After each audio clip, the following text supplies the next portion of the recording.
起床了，6点半了，要上班了。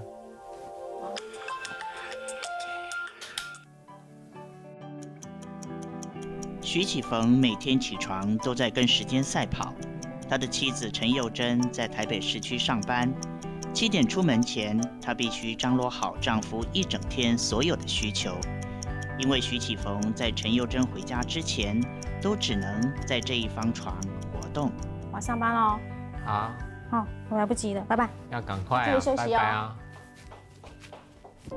徐启逢27岁发生车祸，卧床已经23年。现在的他可以靠着单手支撑着工作，全靠岳父当年努力找到现在在美国的医生，回台湾帮徐启逢截取大腿的神经，移植到颈椎，再靠着复健，才让2手勉强有扣合。那个时候就写这病危通知，我太太他们在外面焦急的，其实我也在里面很焦急。医生啊，他说我帮你开完刀之后，你的那个手啊，预计到时候可以恢复70%。其实我的手没有恢复70%，我只能盯着天花板。最想做的事就是看着天花板上的蜘蛛跟蚊子，什么时候要叮我。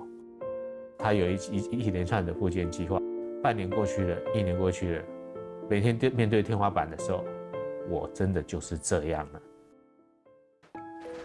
这对夫妻面对的难关，现在看起来似乎云淡风轻。事实上，徐启逢车祸当时，太太陈佑珍已怀有身孕。当时身体不舒服，觉得想吐，因为他一直照顾我做到，那叫做过劳了。是不是太累了？那于是检查发现说原来是怀孕了。它是驱使我必须一直往前的一个动力。你要带着孩子，那可能会很辛苦。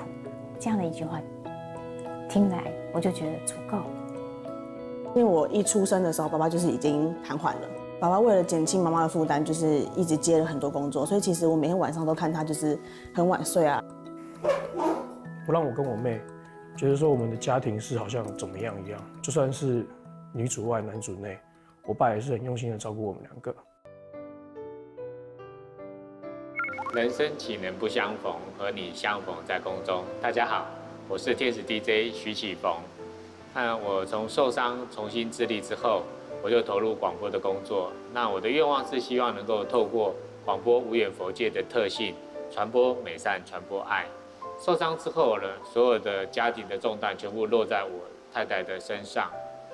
那她为了我20多年来，她不曾一觉到天明，因为我每隔2个小时，我就要翻身拍背来防止褥疮。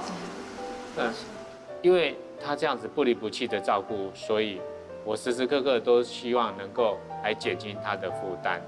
所以我自学电脑，在家架设网站，并且我参加非人的居家就业的团队。最近呢，也在这个南回协会跟南回基金会筹备处来做资管的工作。那同时，我在今年也在大爱网络电台会主持《听见生命力》的节目。当我知道我四肢瘫痪的时候，真的我也曾经一度想要结束生命。当时在住院的期间，医疗费的高昂，再加上我太太刚生我女儿，她没有办法去工作，又要照顾我。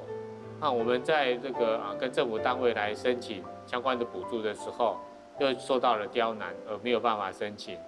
那我们经济陷入困境的时候，是慈济在适时的拉我们一把，在奶粉跟尿布钱，还有我们经济上的一个补助，当时陪着我们来度过了难关。我很有幸的说，是在我受伤这23年来，我一直是在做帮助别人的事情啊。我期许自己能够做个手心向下帮助别人的人，做别人生命中的贵人。